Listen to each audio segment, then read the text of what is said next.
Hello, everyone, and welcome to the newsroom. I haven't showered in 2 weeks. My name is Trevor. Today's topic of discussion: healthcare in America.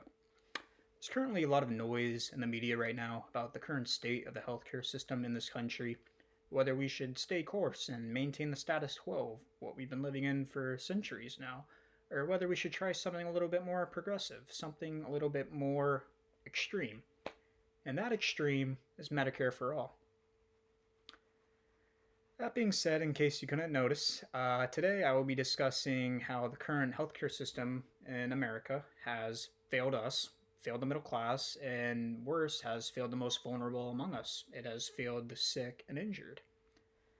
For those of you that need a reminder, health insurance is the means of financing someone's medical cost. While most people get insurance through their employers, others get it through the government.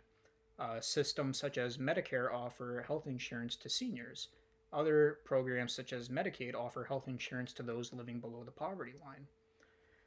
Now, I'm missing a big portion, which is the 80 million Americans that are either currently uninsured or underinsured.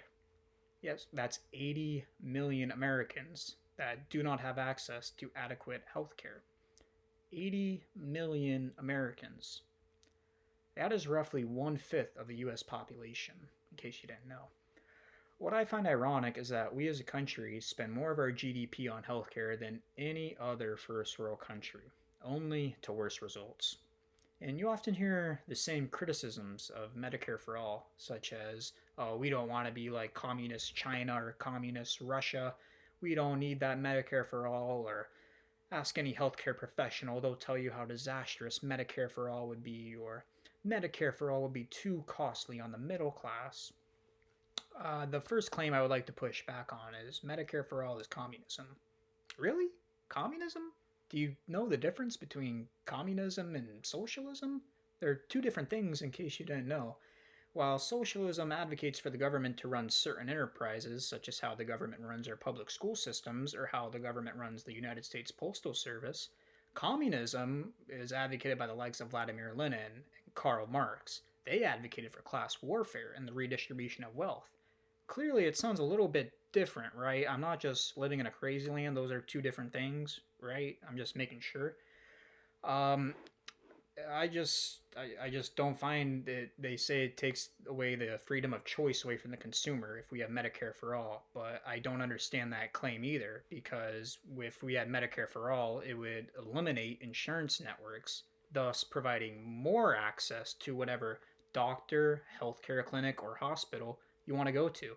It grants the individual more freedom because there would be no such thing as networks anymore. Another criticism of Medicare for All is that it would be far too costly.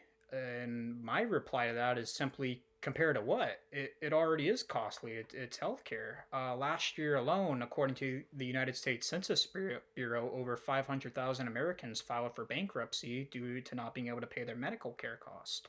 Under Medicare for All, it would save between 2 trillion to 5 trillion over the next 10 years, saving families on payments such as co-payments, deductibles, and premiums. And what this debate really boils down to is whether or not the individual holds the belief or not that healthcare is a fundamental human right, similar to how humans have the fundamental right in America to a free education. If not, if you don't already hold that belief, then I'm probably not going to change your opinion. I'm probably just talking to a brick wall. But there comes a time when we as a country need to take a step back. We need to reflect, look in the mirror, and see how we treat the most vulnerable among us. It's really telling to see how you act when no one's looking and what you do to treat others that are less fortunate around you. All right, that's all I got.